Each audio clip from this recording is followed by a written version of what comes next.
Assalamualaikum warahmatullahi ta'ala wabarakatuh. Teman-teman, kalau kita mengikuti perkembangan ceramah dari Kiai Haji Marzuki Mustamar, ini adalah tokoh Nahdlatul Ulama di kawasan Jawa Timur yang beberapa tahun terakhir beliau dikeluarkan dari struktural pengurus wilayah Nahdlatul Ulama Provinsi Jawa Timur karena ada indikasi-indikasi yang memungkinkan pengurus besar Nahdlatul Ulama keluarkan, mendiskualifikasi beliau dari kepengurusan aktif harian pengurus PWNU di kawasan Jawa Timur. Beliau ceramah-ceramahnya hingga hari ini nyerempet kemana-mana, menyinggung tentang keberadaan batalnya nasabah Alawi, kelakuan dari oknum Ba'alawi yang tidak mencerminkan terhadap pengakuan mereka sebagai cucu Nabi, tapi kelakuannya jauh panggang daripada apa yang mereka ngaku-ngaku sebagai cucu Nabi.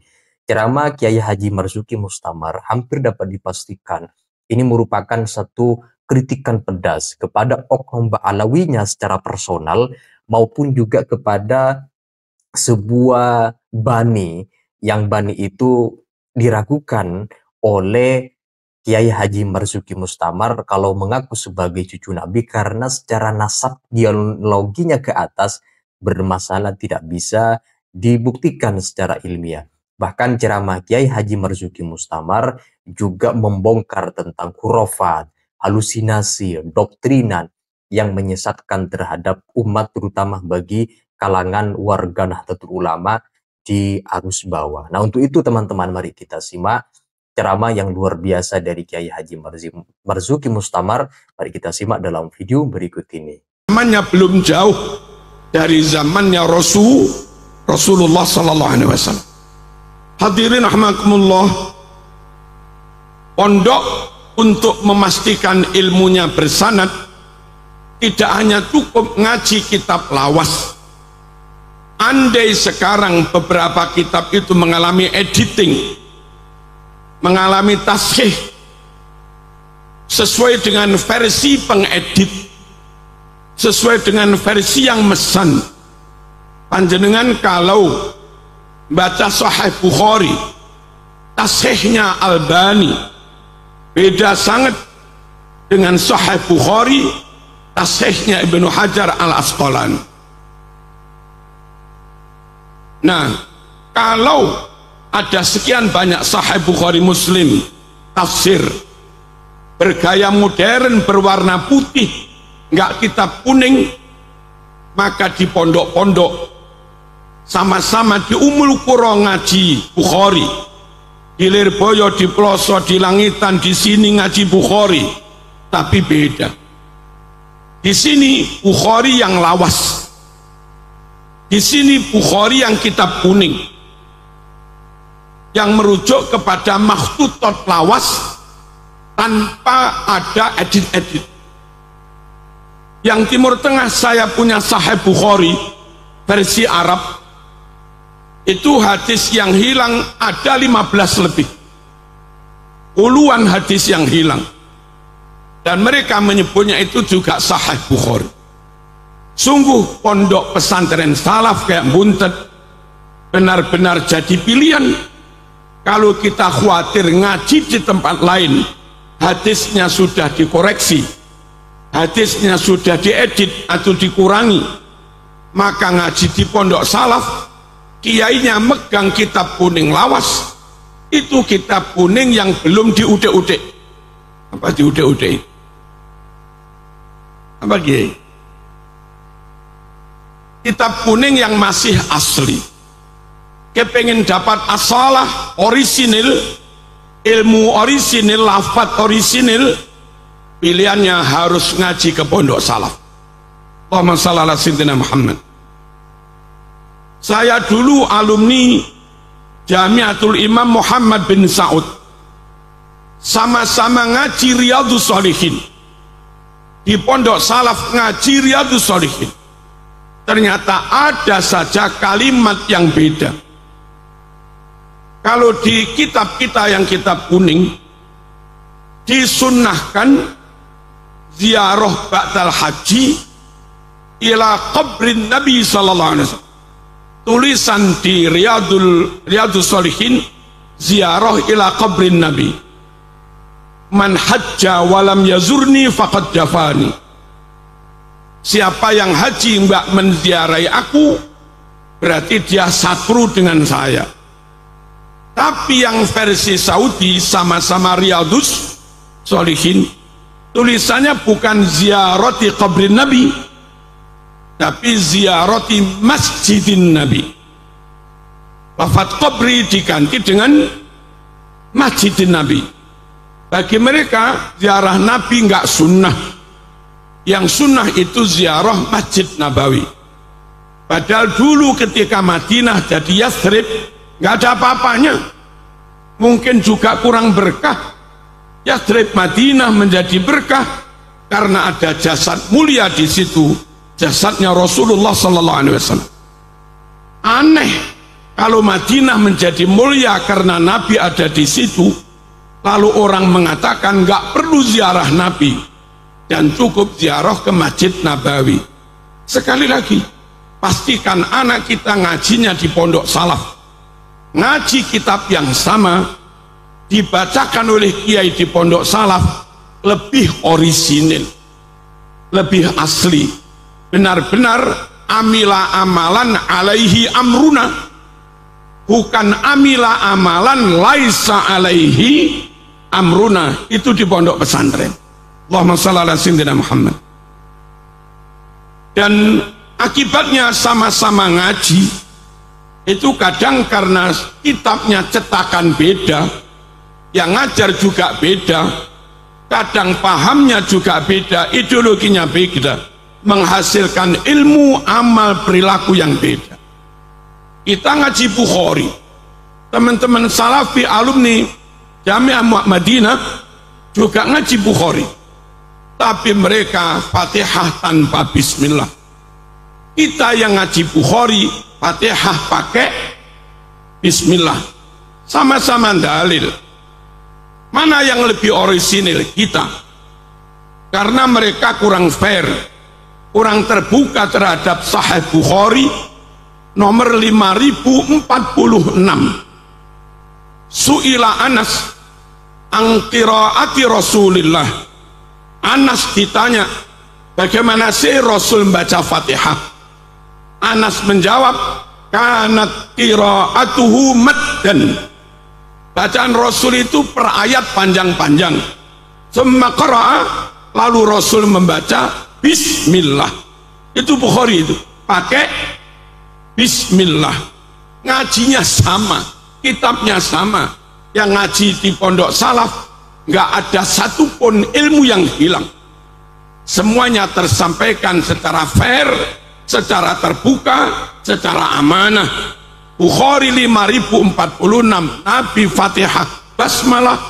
Kita ngaji di Buntet juga pakai basmalah. Allahumma shalli ala sayyidina Muhammad.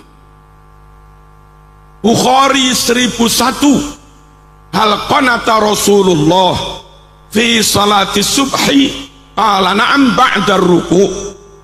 Apakah Rasul membaca kunut ketika sholat subuh? Anas menjawab, ya, setelah bangun dari ruku'. Nyata hadisnya Bukhari, Nabi kunut ketika sholat subuh. Sama-sama ngaji Sahih Bukhari. Kita yang mondok di pondok salaf, ya yang ada itu diamalkan apa adanya. Nabi kunut, hadisnya Sahih Bukhari, ya kita kunut, nggak usah banyak-banyak mikir. Tapi mereka yang hasil ngaji di luar pondok salaf, tahu ada hadis kunut, muter-muter, yang akhirnya berkesimpulan nggak usah kunut. Allahumma shalli ala sayyidina Muhammad. Bukhari 1010, berdoa pakai tawassul, tuntunannya di situ. Allahumma inna kunna nastasqi ilaika binabiyyina fatasqina wa natawassalu bi ammihi ay al-Abbas fasqina. Itu Bukhari. Ya Allah, wasilah Kanjeng Nabi, mohon kau turunkan hujan. Ya Allah, natawassalu, kami bertawasul kembali dengan paman Nabi Sayyidina Abbas, mohon kau turunkan hujan-hujan. Kita ziarah ke makam Ki Abbas, ke makam Ki Said Bendongan. Ya Allah, dengan karomah Ki Said, dengan karomah Ki Abbas, kami mohon pondok kami ditakdirkan manfaat barokah besar seperti pondok yang dirintis oleh beliau. Minta kepada Allah nyebut keramatnya seorang wali. Itu namanya tawasul. Mereka yang ngaku ngaji Sahih Bukhari tapi tidak lewat pondok salaf, mereka anti tawasul. Dan sama-sama kita ngaji Bukhari tapi ikut kiai salaf, kita bertawasul. Betapa pentingnya sama-sama kembali ke Quran Sunnah, tapi kembalilah ke Quran Sunnah lewat pondok salaf, bukan yang lain-lain. Allahumma shalli ala sayyidina Muhammad. Dua lagi hadirin, Fathul Bari Syarah Sahih Bukhari juz kalih nomor 324, Sahih Muslim juz 1 410, inna raf'as sauti bidzikri hina yansarifun nasu minal maktubah kana ala ahdi Nabi sallallahu alaihi wasallam. Sungguh berzikir dengan suara dikeraskan ba'da salat maktubah, namanya wiridan, tradisi itu sudah ada karena sejak zaman Rasulullah. Berarti berwirid sunnah, Rasul melakukan, sahabat melakukan. Hadisnya Bukhari Muslim, kurang apa? Barokah kita ngajinya Bukhari ke pondok salaf. Imam Bukhari meriwayatkan wirid dibaca keras, kiai kita menfatwakan wirid dibaca keras, kita pun mentradisikan wirid dibaca keras. Itu loh fadilahnya ikut pondok salaf. Sama-sama punya semangat kembali kepada Quran Sunnah. Sementara mereka yang enggak pondok salaf, enggak mau wirid, membid'ahkan wirid dibaca keras, padahal hadisnya sama, beda guru. Ada pertanyaan, yang benar ikut Quran Sunnah apa ikut kiai? Yang benar ikut Quran Sunnah apa ikut kiai? Kalau you ikut kiai nggak ikut Quran Sunnah, kafir kamu. Kalau kamu ikut Quran Sunnah tanpa lewat kiai, jadi Wahabism. Yang benar yang mana? Yang benar ikut Quran Sunnah dengan dibimbing para kiai. Sama-sama mau ke Amerika, bawa Google Map, sama-sama ke New York, bawa peta, nggak ada yang bimbing, nggak ada yang jemput, nggak ada guide, bingung mas. Meskipun sudah berbekal tulisan petunjuk, tapi akan lebih mudah. Ada peta, ada Google Map, ada yang jemput. Antisipasi kalau jalan ini ditutup, mapnya bingung. Tapi kalau ada yang jemput lewat sini mas, selesai. Jangan benturkan ikut kiai apa ikut Quran Sunnah. Yang benar kembali kepada Quran Sunnah dengan bimbingan para kiai yang ilmunya bersambung sampai Nabi. Kitab Bukhari, Muslim, Ihya, Muhadzab yang dipegang kiai itu sudah umur ratusan tahun, sudah ada maknanya. Makna didapat dari gurunya, bukti fisik konkret. Kalau ilmu kiai bukan ilmu ngarang, memaknai bukan memaknai ngarang, dia memaknai itu memang gurunya begitu. Gurunya juga itu loh pentingnya mondok di pondok salaf.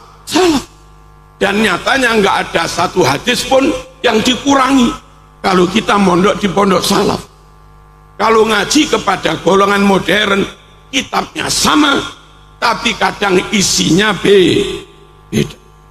di kitab Rahmatul Ummah yang agak modern itu membuang lafadz la yang itu konyol. Yang lawas, Rahmatul Ummah lawas sama dengan yang di i'anah, di qalyubi, wala yajuzu sarfuz zakati libina'i masjidin au madrasatin au ribatin au nahwiha. Ada kalimat la, tidak boleh mentasarufkan dana zakat untuk bangun masjid, madrasah, pondok dan yang semisalnya. Itu diambil dari infak fisabilillah, bukan dari zakat. Tapi ada cetakan Rahmatul Ummah yang saya baca lanya hilang. Wa yajuzu sarfuz zakat. Konyol apa enggak ini? Konyol. Nah, kalau orang langsung beli kitab itu membaca tanpa dingajikan kepada pondok salaf, dia mungkin jadi pengurus ranting NU. Tapi berfatwanya sudah nggak sama dengan Lirboyo. Kenapa? Yang dia kaji kitab yang nggak digurukan, kitab yang nggak dia sanadkan, nggak mondok dulu di pondok salaf. Penting sekali berguru ke pondok salaf. Barangkali dalam kitab yang kita beli ada kesalahan yang perlu dikoreksi, ditaswib, maka ngaji di depan Mbah Maimun, ngaji di depan Kiai Fuad, ngaji di depan Kiai Mahrus Ali, berkesempatan beliau mengingatkan kita, kurang lah jong, itu pak jong bukan pof. Penting sekali mondok di pondok salaf. Allahumma shalli ala sayyidina Muhammad. Bukan hanya kitabnya asli, bukan hanya keilmuannya bersambung, berguru-guru bersambung sampai Nabi. Di pondok salaf, dia yang membaca kitab dipastikan alim nahwu shorof. Beda banget baca Bukhari lewat terjemah, baca Quran lewat terjemah, dengan baca Bukhari Muslim, baca tafsir, tapi asli dan langsung dari kitabnya, dan qori'nya menguasai nahwu shorof. Contoh, faman syahida minkumus syahra falyasum. Lihat di terjemah Kemenak, sampai sekarang belum diralat. Itu terjemahnya syahida, diambil yang masdarnya syuhudan, bukan syahida yang masdarnya syahadatan. Kalau syahida masdarnya syahadatan, maknanya nekseni, dia mutaati punya maf'ul. Kalau kita ambil makna syahadatan nekseni, faman utawi sapa wonge iku syahida nekseni sapa man mingkum saking sira kabeh, nekseni asyahra ing bulan. Syahra nasab menjadi maf'ul dari syahida yang mutaati, maknanya nekseni. Tapi penterjemah depat memaknainya pakai masdar yang syuhudan, maknanya hadir, tidak musafir, hadir fil bait. Siapa di antara kamu di bulan Ramadan hadir, maka wajib berpuasa. Kalau musafir tidak wajib. Nah, ini gara-gara nggak ngerti nahwu, orang nggak tahu salahnya. Salahnya di mana? Kalau di mana hadir syahidah, berarti dia lazim, hadir gitu dok, lazim, nggak punya maf'ul. Kalau lazim nggak punya maf'ul, asyahra nasab jadi apa? Dibuang yang nggak mungkin wong Quran. Pastikan asyahra nasab itu jadi maf'ul. Lalu kalau jadi maf'ul syahidah harus mutaati, jangan lazim. Kalau syahidah mutaati, maknanya nekseni, syahadatan, jangan dimaknai hadir syuhudan. Nah, sama-sama ngaji Quran, ngaji tafsir, kiai pondok yang detail nahwu sorotnya beda dengan syukur ngaji aja. Harus ke pondok salaf, supaya anak kita dapat ilmu dari qari kitab yang memang mendalami nahwu sorof. Allahumma shalli ala sayyidina Muhammad. Contoh lagi, innallaha la yughayyiru ma biqaumin hatta yughayyiru gimana? Hatta yughayyiru ma bi anfusihim. Terjemah yang umum, sehingga mereka merubahnya dengan diri mereka sendiri. Halo. Kalau diterjemah merubahnya, Kiai, maka lafadznya bukan yughayyiru ma bi anfusihim. Harusnya lafadznya hatta yughayyiruhu bi anfusihim. Baru itu terjemahnya, sehingga mereka merubahnya oleh mereka sendiri. Tapi masalahnya ayat bukan yughayyiruhu. Ayat ini berbunyi yughayyiru ma bi anfusihim. Langkah membuat perubahan dalam Quran, versi Quran, mereka nggak bisa merubah perilaku zahir sebelum mereka merubah sesuatu yang ada dalam jiwa mereka. Mental dirubah dulu. Kalau ingin ukhuwah, kedengkian, dendam hilangkan dulu. Kalau ingin bersatu, kesalahpahaman belum clear, kita bayun dulu. Dalam beres, merubah zahir itu gampang. Mereka nggak bisa merubah zahir sebelum mereka merubah sesuatu yang ada di dalam hati. Kalau orang pondok begitu, bangunlah jiwanya, baru bangunlah badannya. Ma bi anfusi.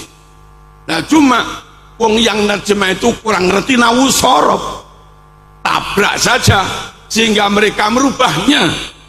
Ini loh, perlunya ngaji, sama-sama ngaji tafsir. Pilihlah pondok salaf, bukan yang lain-lain. Kenapa harus pondok salaf? Kiainya bertanggung jawab dalam memilih makna karena ngerti nahwu sorof. Contoh lagi, kuda itu wajib zakat apa enggak? Dalilnya enggak ketemu, dalil nas. Tapi dalil nahwu sorof ada gitu.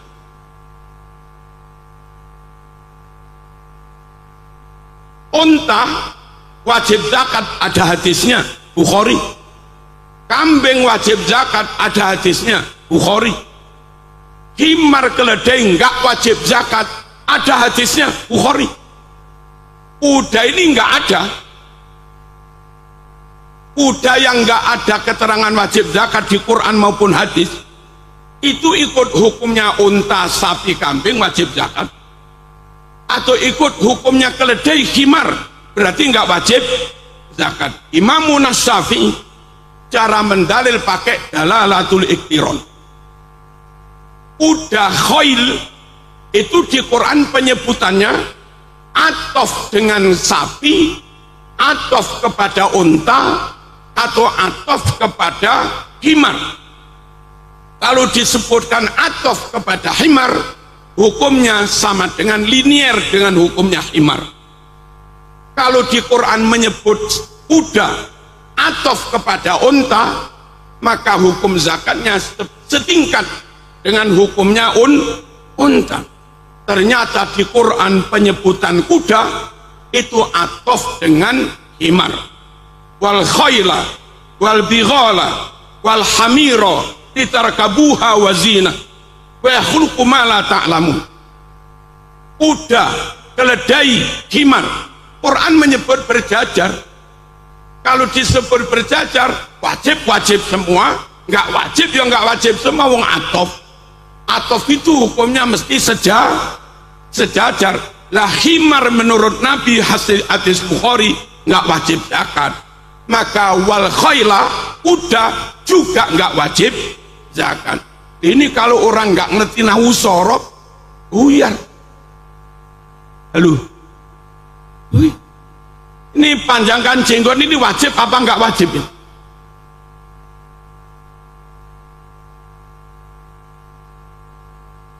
Kalau wajib, ya arwani dosa karena nggak manjangkan jenggot. Tapi kalau manjangkan jenggot juga dosa. Istrinya sedih, Bunyai marah. Enaknya panjang apa enggak itu? Kalau kembali kepada dalilnya juga perintah panjangkan jenggot. Tapi kalau kembali kepada ilmu termasuk nausoro, baru kita paham ini enggak wajib dipanjang. Kenapa? Perintahnya atof, akuliha wa qassus sawarib. Panjangkan jenggot, potong kumis, itu pakai atof. Akuliha wa qassus sawarib. Karena atof, sekiranya ini wajib, ini wajib. Sekiranya ini sunnah. Di Sahih Muslim, di Ihya disebut potong kumis itu hanya sunnah, gak sampai wajib. Nabi pun menyebutnya fitrah. Belum tentu yang dimaksud sunnah, mandubah syar'iyah belum tentu. Mana hadisnya? Al-fitratu khamsun. Kesunatan dalam bersih-bersih itu ada 5. Qalmul azfar, potong kuku, ya, wanatful ibti, mencabut rambut ketiak, wasiwak, siwakan. Ada yang wajib, ini enggak ada. Waqassus syarib, potong kumis, enggak wajib, ini sunnah. Dan yang terakhir wahalqul anah, enggak usah dimaknai yang terakhir.